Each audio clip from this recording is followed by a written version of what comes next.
বাংলাদেশের মানুষ যারা আছেন প্লিজ ইন্ডিয়াকে বাঁচান, ভারতকে বাঁচান। এখন ভয়ঙ্কর খবর আসতেছে ভারতের জন্য। সারা পৃথিবী থেকে বিচ্ছিন্ন হওয়ার পথে মনে হচ্ছে ভারত। বাংলাদেশ এমন একটা কিক দিয়েছে আমাদের অ্যাস, যারা পাগল হয়ে প্রতিদিন বাংলাদেশ নিয়ে মিডিয়া সন্ত্রাস আপনার ঘোষণা করেছে।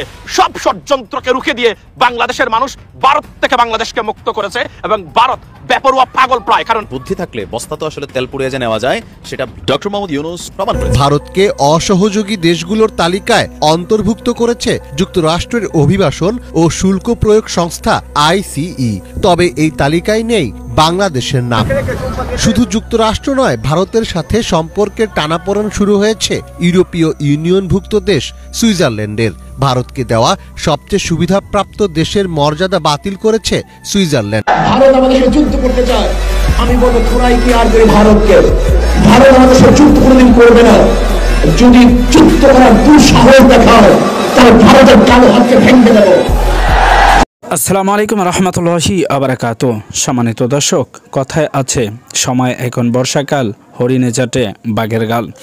বর্ষাকালের সময়টা যেন এখন ভারতের জন্য শুরু হয়ে গিয়েছে। চতুর্দিক থেকে শুধু ভারত বয়কটের ডাক চলে আসছে। শুধু তাই নয়, এতদিন পর্যন্ত বাংলাদেশ, পাকিস্তান, মিয়ানমার, চীন সহ যারা ভারতকে বয়কট করেছিলেন, এবার ভারতের সাথে যাদের সম্পর্ক গভীর করার লক্ষ্যে মোদিজি মানুষের বিভিন্ন সময় সরকার প্রধানদেরকে তেল দিয়ে গিয়েছিলেন। তেলবাজ এই নেতা সেই তেল যেন ইতিমধ্যে ফুরাতে শুরু করেছে। কিছুদিন পূর্বে ডোনাল্ড ট্রাম্পকে নিয়ে মোদিজির একটি দেওয়া বক্তব্য সাক্ষাৎকারে সেখানে ট্রাম্পের ভূয়সী প্রশংসা করেন এই মোদিজি।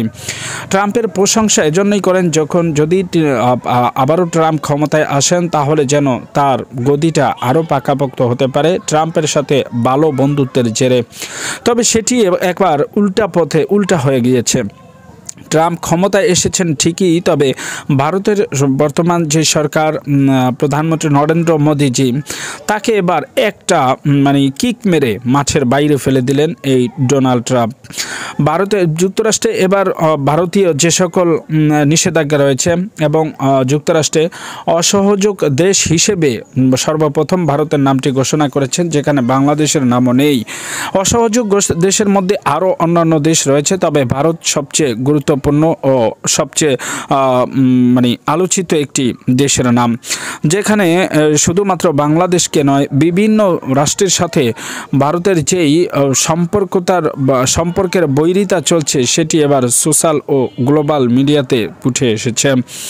এবার যুক্তরাষ্ট্র থেকে ভারতের যে সকল বিষয়াদি বন্ধ করে দেওয়া হয়েছে, যে সকল সুযোগ সুবিধা পাবে না যুক্তরাষ্ট্রে থাকা ভারতীয় নাগরিকগণ, এবং ভারতীয় যে সকল নাগরিকরা অবৈধভাবে যুক্তরাষ্ট্রে আছে তাদেরকে খুব তাড়াতাড়ি অতি শীঘ্রই দেশে ফিরিয়ে দেওয়ারও চিন্তা ভাবনা করেছে এই ডোনাল্ড ট্রাম্প। ক্ষমতায় বসে ট্রাম্পের এমন আচরণ মোদিকে ভাবিয়ে তুলছে। তাহলে কি মোদিজি আবারও যদি ক্ষমতা তাদের হারিয়ে যায়, তাহলে সেই ক্ষেত্রে কি করবে মোদি সরকার?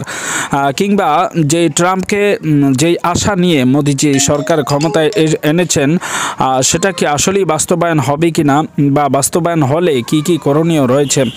এর মধ্যে আপনারা জানেন বাংলাদেশের সাথে ভারতের সম্পর্ক খুবই খারাপ চলতেছে বর্তমান সময়। কারণ বাংলাদেশের সাবেক প্রধানমন্ত্রী শেখ হাসিনা, স্বৈরাচারী সরকার শেখ হাসিনা, তাকে মোদিজি তাদের দেশে অর্থাৎ দিল্লিতে ঠাঁই দেওয়াতে এবং দিল্লিতে শেখ হাসিনাকে সসম্মানে রাখার কারণে যতদিন পর্যন্ত সাবেক প্রধানমন্ত্রী শেখ হাসিনাকে দেশে ফিরিয়ে না দিবে এবং আইনের আওতায় না দিবে, ততদিন পর্যন্ত ভারতের সঙ্গে ভারতের কোনো সুসম্পর্ক থাকতে পারে না বলে জানিয়ে দিয়েছেন ডক্টর ইউনূস।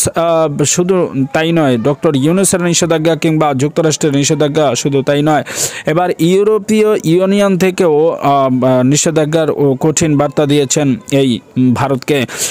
ভারতের সাথে হঠাৎ করে চতুর্দিক থেকে এই রকমের নিষেধাজ্ঞার খবর আসাছে। অনেকেই মনে করছেন ভারত হয়তোবা ভেঙে যাবে, ভারতের ভিতরে অনেক বড় ফাটল ধরার অবশ্য সিদ্ধান্ত রয়েছে। এর মধ্যে আপনারা জানেন যে বাংলাদেশ সরকার যেভাবে বাংলাদেশের উপরে ভারত যেভাবে চেপে বসেছিল কিংবা সীমান্ত এলাকায় যেভাবে তাদের সৈন্যবাহিনীদেরকে জোরদার করেছিলেন, সেটি এবার বাংলাদেশও কোনো অংশে কম নেই। বিভিন্ন রাষ্ট্র থেকে বাংলাদেশকে সাহায্য সহযোগিতার প্রতিশ্রুতি দেওয়া হয়েছে। পাকিস্তান থেকেও কোনো যাহা কিছু প্রয়োজন, মিসাইল ও পারমাণবিক অস্ত্র সহ যা কিছু প্রয়োজন সকল কিছু দিতে প্রস্তুত রয়েছে বাংলাদেশকে। যদি ভারতের সাথে বাংলাদেশের কোনো রকমের বৈরিতা সম্পর্কের কারণে যুদ্ধের জের লেগে যায়, তবে সেক্ষেত্রে ভারত সবচেয়ে বেশি ক্ষতিগ্রস্ত হবে নাকি বাংলাদেশ সবচেয়ে বেশি ক্ষতিগ্রস্ত হবে, সেটা নিয়ে এবার বিশ্বর তাবড় নেতাকর্মীরা বলছেন যে এতে বাংলাদেশের চাইতে সবচেয়ে বেশি ক্ষতি হবে ভারতের, কারণ এরই মধ্যে ভারতকে ইউরোপিয়ান ইউনিয়ন সহ যুক্তরাষ্ট্রের ও